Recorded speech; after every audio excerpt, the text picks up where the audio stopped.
Mr. Speaker, yesterday the Prime Minister refused to stand up for our auto workers, and today he refuses to stand up for our auto workers. How can he sit right there?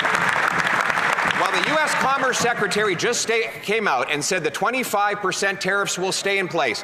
Despite the Prime Minister's concession after concession, he backed down on counter tariffs, backed down on the DST. Yesterday offered $1 trillion of Canadian investment money, and still he can't win anything from our auto workers. What does he say to those thousands of auto workers that are out of work because of his weakness?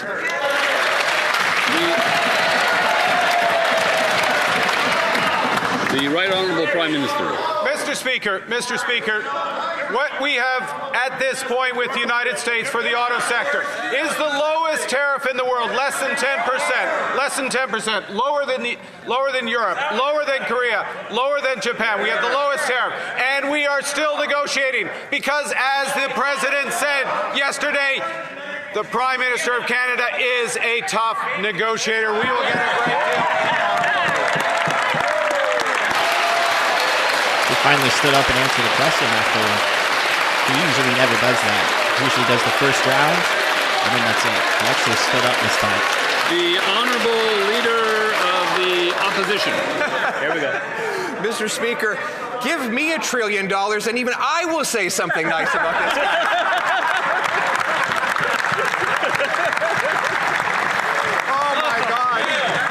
How much is it going to cost to pay Canadian investment dollars to flatter this Prime Minister's ego? Yep. It would make you laugh if it didn't make you cry, Mr. Speaker. But for the workers in Ingersoll, in Windsor, and in Oshawa who have lost their jobs after the Prime Minister promised to protect them, how will they ever trust this Prime Minister again after he betrayed them?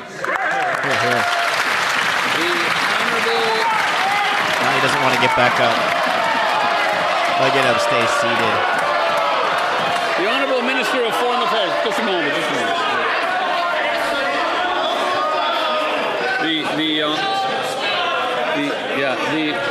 The Honourable Minister of Foreign Affairs. Mr. Speaker, one thing that Canadians know from Ingersoll to Windsor to Oakville to Oshawa is that on this side of the House, we will not let Canadians down. We have the strategic fund putting billions of dollars to support auto workers and the auto sector. We are supporting the agri-food business, and we will always be there for Canadian workers as well, Mr. Speaker. On this side of the House, we're about diversifying supply chains and supporting Canadians while we get the best deal possible for this country. The Honourable Leader of the Opposition. It's really pathetic that the Prime Minister will not stand up for auto workers in this House of Commons, just like he refused to stand up for them yesterday. We have thousands of auto workers who have lost their jobs since this Prime Minister promised to protect them. These families are sitting around their tables wondering what is going to happen to them. They are among the 86,000 Canadians who've lost their jobs, leading to the second highest unemployment of any country in the G7. We have record lineups at food banks, and this Prime Minister is giving away $1 trillion investment dollars to the U.S. while people here can't even pay their bills. Why won't he stand up now? Here.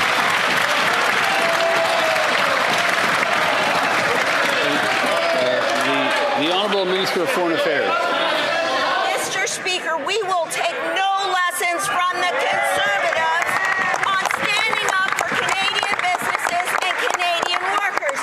Every opportunity that they have to vote in favour of Canadians, whether it's pharmacare, whether it's dental care, whether it's the Canada Child Benefit, they vote against.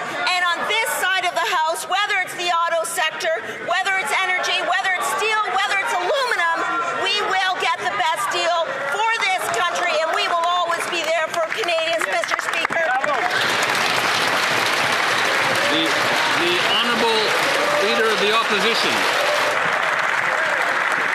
I think we're beginning to see how it is that the President has been able to bulldoze over this Prime Minister. He won't even stand up when he is confronted by the Americans. Just over an hour ago, a report came out that the U.S. Commerce Secretary said there will be no relief for Canadian-made automobiles going into the United States. The Prime Minister is back down on counter tariffs, back down on the DST, back down on defense. Yesterday promised to push $1 trillion of private sector investment out of our country. How is he going to look those Canadian auto workers in the eye and tell them how he got nothing for them in return? Yeah. Oh, he's standing up now. Oh, he's angry. The Right Honourable Prime Minister. Mr. Speaker, it is a sad day in this House when the Leader of the Opposition suggests that standing up for the defense of this country, when the Leader of the Opposition suggests that spending to defend our borders, that spending to defend our fulfillment in NATO, that is backing down on defense. We will shame. Now, we have the lowest tariff on autos of... Speaker, come on, we can't even hear anything. The Honourable Leader of the Opposition. Mr. Speaker, at least he finally got up, but he didn't address the question about auto workers. There are auto workers who are sitting at home right now who do not know how they're going to pay their mortgages. This Prime Minister looked them in the eye and said he was going to protect their jobs. And then he said he would put his elbows up. And then he said he would get a win by July 21st. Then he said that he would have a deal. There's been no deal. There's been no win, and now for these workers, there is no job. Today we learned that he's backing down again on auto tariffs. Why is it that he's selling out our auto workers at a time when they need him most? Here. Oh, he's standing back up. Oh, here he goes. The Right Honourable Prime Minister. Mr. Speaker, we...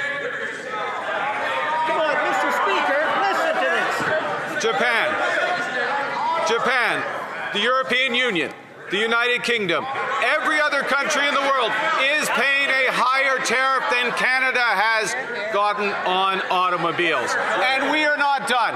That is why we have not signed an accord on autos. That is why we are fighting hard for our auto workers. And I put the President on notice yesterday about the consequences of not having that accord.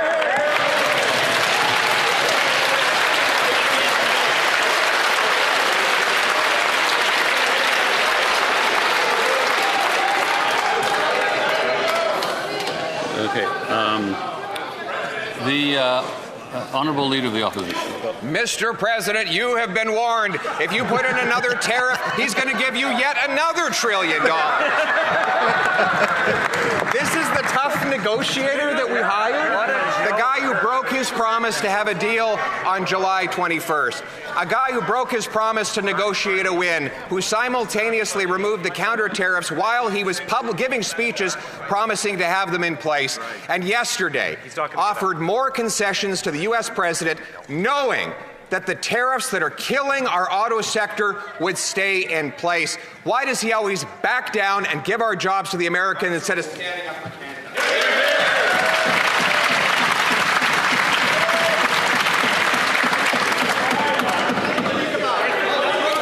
I just want to make sure we're ready before we go to this.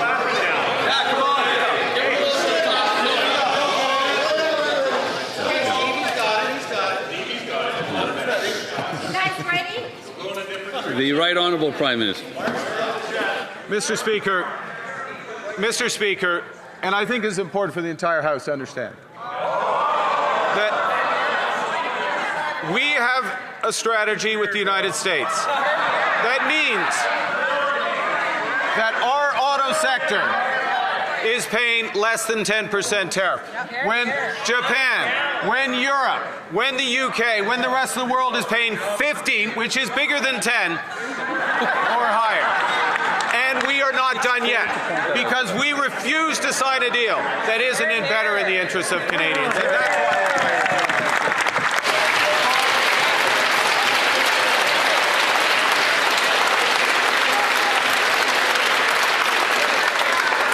the Honourable Leader of the Opposition. Mr. Speaker, he is already signing a deal that makes us worse off because he makes concession after concession after concession while getting nothing in return. Yesterday, he announced that his policies will drive $1 trillion of private sector money out of our country as part of the agreement that he is going to sign with the United States. That means factories and plants closing in Canada. Most of all in our auto sector, which is on the verge of being wiped out after he promised to save it. So can he tell me, did he demand the president lift all tariffs on Canadian autos, yes or no?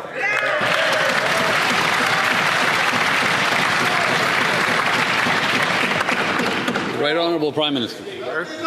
Mr. Speaker, our agreement yesterday, the President and myself, is to focus now on steel, on aluminum, on energy, the building blocks of our broader competitiveness, including our auto sector. Those negotiations on autos continue from a position that is the strongest in the world. 10 is less than 15, which is less than 25, which is less than 50.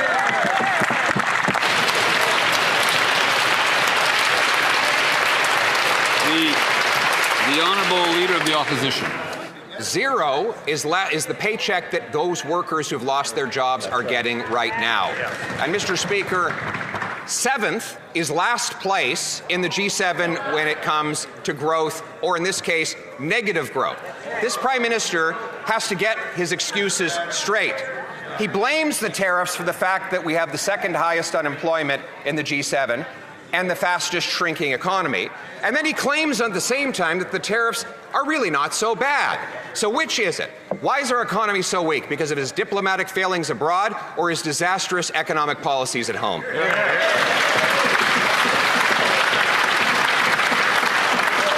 The Right Honourable Prime Minister. Mr. Speaker, as I've been saying all this year, long before the Leader of the Opposition caught up, the U.S. has fundamentally changed its trading policy with everyone. It is a rupture. In that environment, Canada has the best deal. But what we are doing is controlling what we can control, which is building Canada strong. November 4th, that side of the House is going to have a chance of whether they're going to build alongside Canadians a generational investment in an ambitious future for us.